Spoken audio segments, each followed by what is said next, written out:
the last video of part I.4, best case efficiency of Quicksort.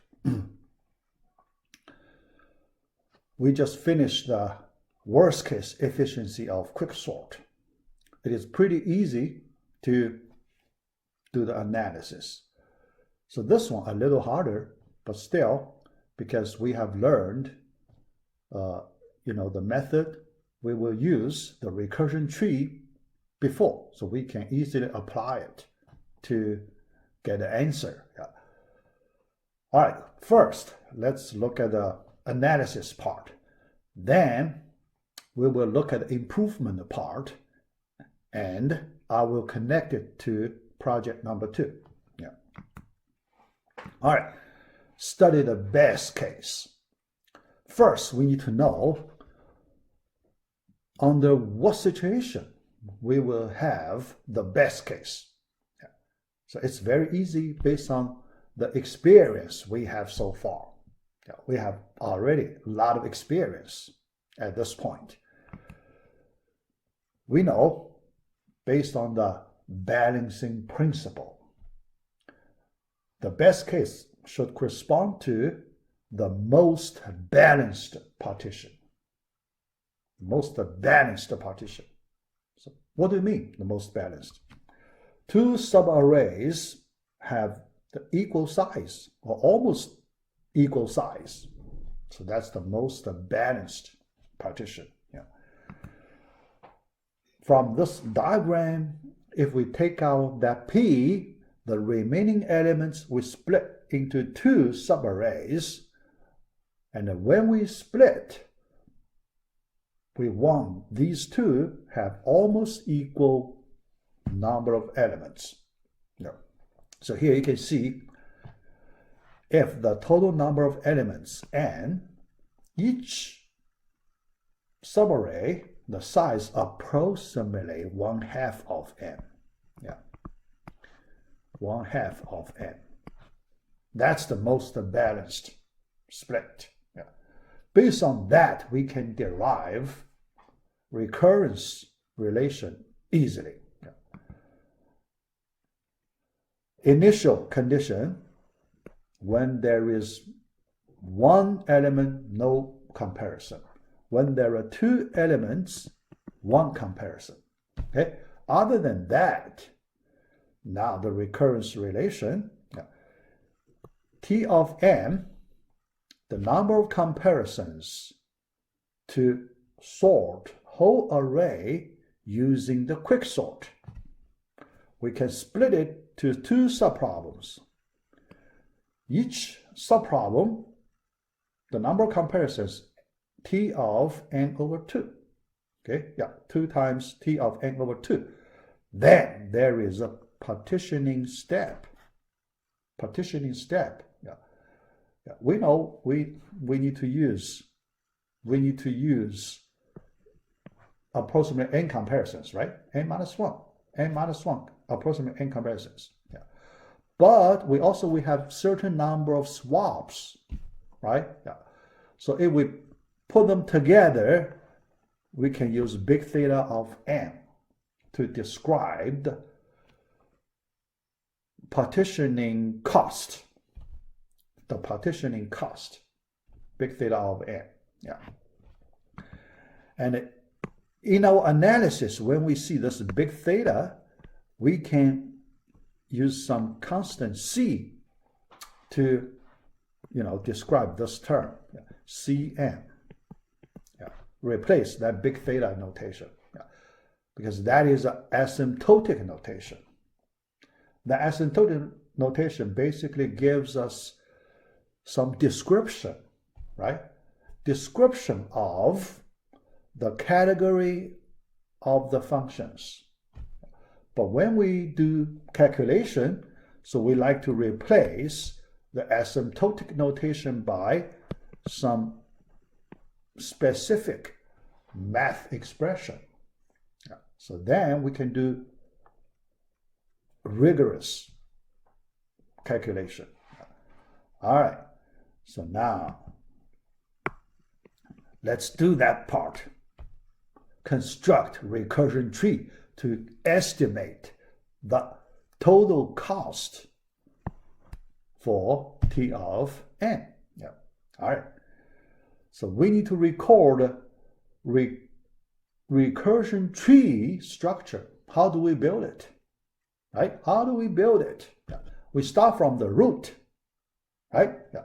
So if you go back, or if you record the structure, yeah, we have the recursion part and the non-recursion part, non-recursion cost, and the recursion part, right? Yeah, so you can draw the tree, yeah, in two versions. But here we are interested in the total cost, right? The total cost comes from the non-recursion part. Yeah. So here, let's just draw the non-recursion tree. Okay. Yeah. Non-recursion cost tree. Yeah. Given n, arbitrary n, we want to see how many levels we need to go. Right? We need to estimate that number. Yeah. When we do certain number of splits, then we need to stop. So we need to estimate that number. Yeah. So we use this way. We find a positive integer k such that the given integer n is between 2 to the kth and 2 to the k plus 1. Yeah. We use this way many, many times. Yeah. All right. After that, then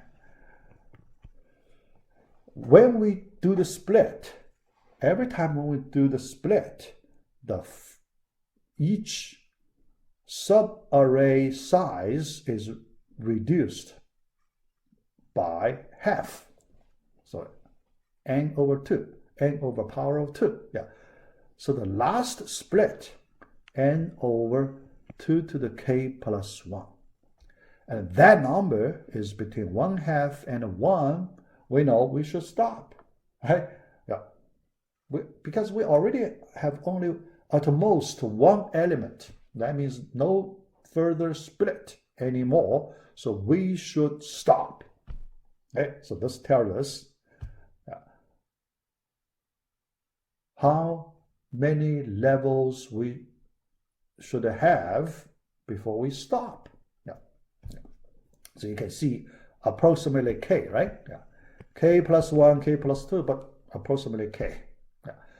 Approximately k, that's approximately log of n, right? K approximately log of n. So you have that log n factor. Yeah. Then let us build that recursion tree, the non-recursion cost version here. Yeah. When we start at the top, the root corresponds to Cn here. Yeah.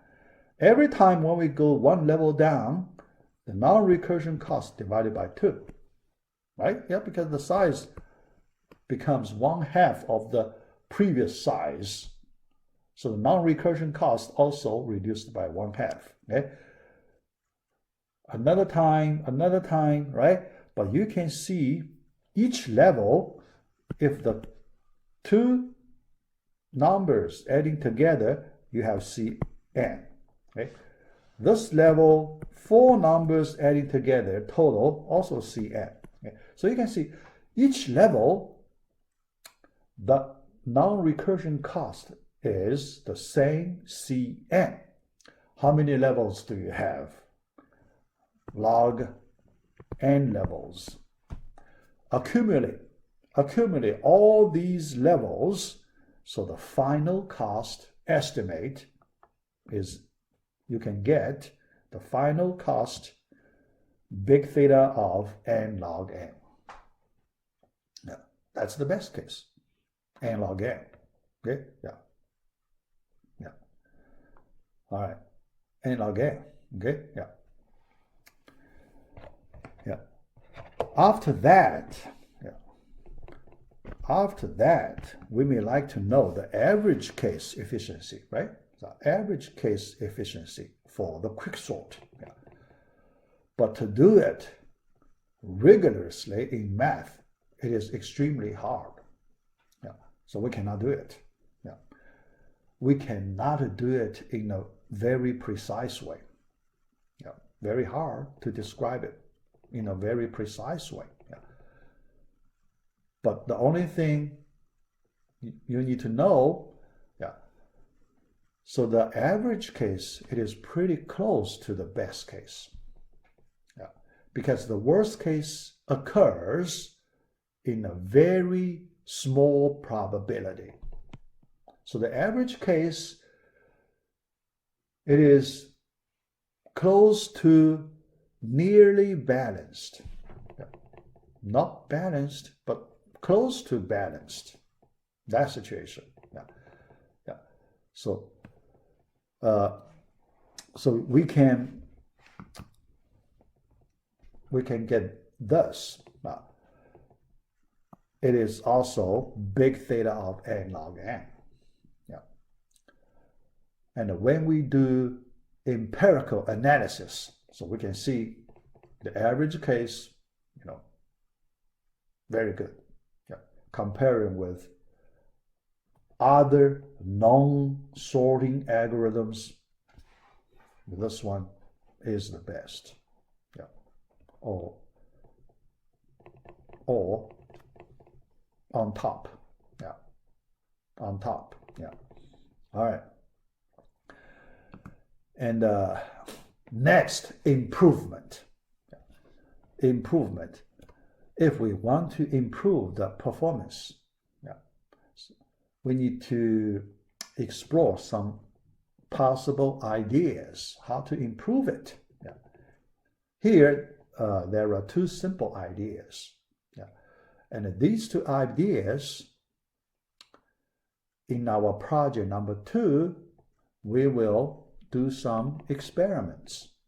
Yeah. So I put these cases in our project number 2. Yeah. So you implement different versions. Yeah. Then you need to count the number of comparisons. Use that number to see which one is slightly better. Yeah. All right, so let's look at the first idea. The first idea is very simple. Yeah. Yeah.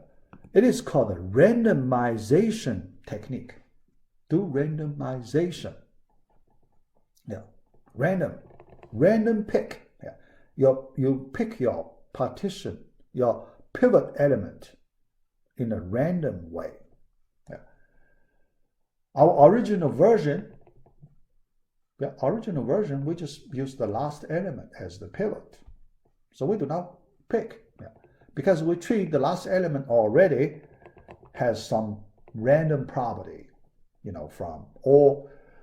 from the value point of view, random. Yeah, it is random. Yeah. But here, in the real world situation, we may feel if we just use the last element directly, there is some possible bias.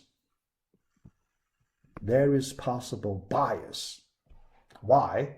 So you can think about, given an array already sorted in increasing order or decreasing order, that kind of array, if you pick the last element, definitely it's highly biased. Highly biased, so the performance won't be good. So our idea, we want to do randomization to break that biased pattern, very biased pattern. We use randomization. So this keyword, randomization, to break the biased pattern. Yeah. So how do you use randomization to break the biased pattern? Here, random sampling. Random sampling. All right. So given an array, you have n elements, right? Can you use a random function, random number generator function, to generate a random position in the array? Random position. I think you can easily call a random function to give you a random position. All right. When you have that random position, you take that element, then you swap it with the last element. You do the swap. Okay? So now your randomized element is used as the pivot. Yeah. So in this way, even the original data has some biased pattern, but this special randomization, look at this, this special randomization step can break it. Okay? Yeah. So can break it. Yeah. So then you have a chance to get a pivot element that will make your partitioning relatively more balanced. How about this idea? So simple. Yeah. And we will test it in our project number 2. Yeah. But here you can see, to do the randomization, you need to pay some cost, right? Pay some cost. Yeah. You need to call the random generator. Yeah. That cost is very small. Yeah. After that, you need to do a swap. You need to do a swap. All right. Yeah. That's also cost. Yeah. After you pay that cost, then you hope you get a reward. Yeah. So you can improve the partitioning cost. Okay? Yeah. Yeah. So that idea, you want to see how well it works. Okay? All right. So that's one idea. All right. There is another idea, also very simple. Yeah. The basic idea is the same. So we want to make the pivot element not that biased. Yeah. Not that, the extreme case. Yeah. So the second idea is called median of 3 partition. Yeah. From its name, you can see the idea a little bit. The median of 3. You know the meaning of that, right? Median of 3 elements. Median of 3 elements. All right, yeah. Here, we improve that randomization technique a little more. Yeah. So we want to make it, the pivot element away from the biased cases. So we want to pay a little more in the cost and try to make it more balanced. Yeah. So the median of 3. Yeah. Avoid the extreme cases for the pivot. Yeah. How do we avoid it? Yeah. Here, this time, we improve. Yeah. So this randomization idea, we extend it a little more. So how do we extend it? This time we select 3 random elements. 3 random elements in the array. Not 1, the 3 random locations.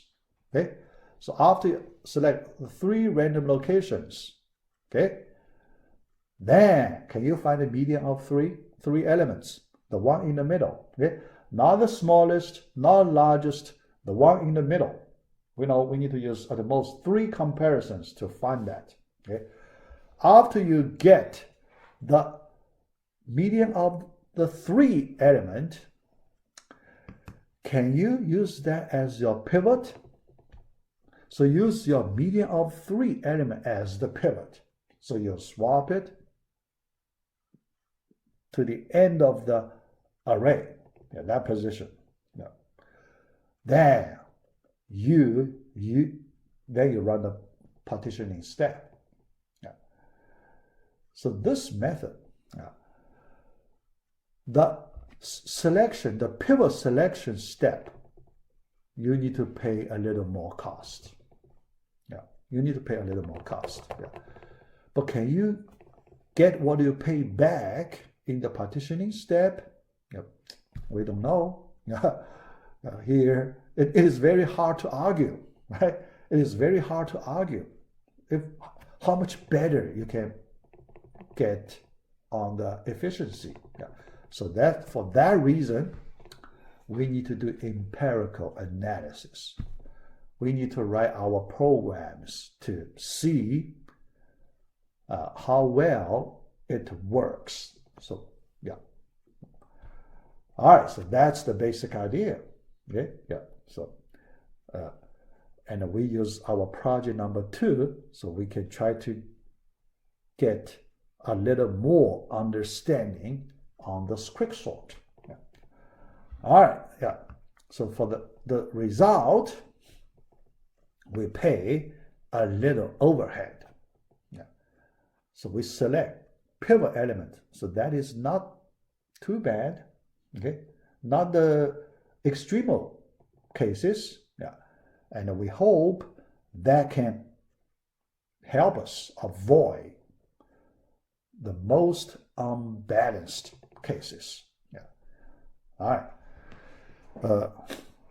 So at this point, so we complete the whole quicksort and whole module 2. Yeah. After that, we will do 2 modules. We don't have much time left, but I try to cover 2 more topics. So one related to heap sort, another sorting algorithm, heap sort. After that, another one about advanced data structure a little bit. Yeah.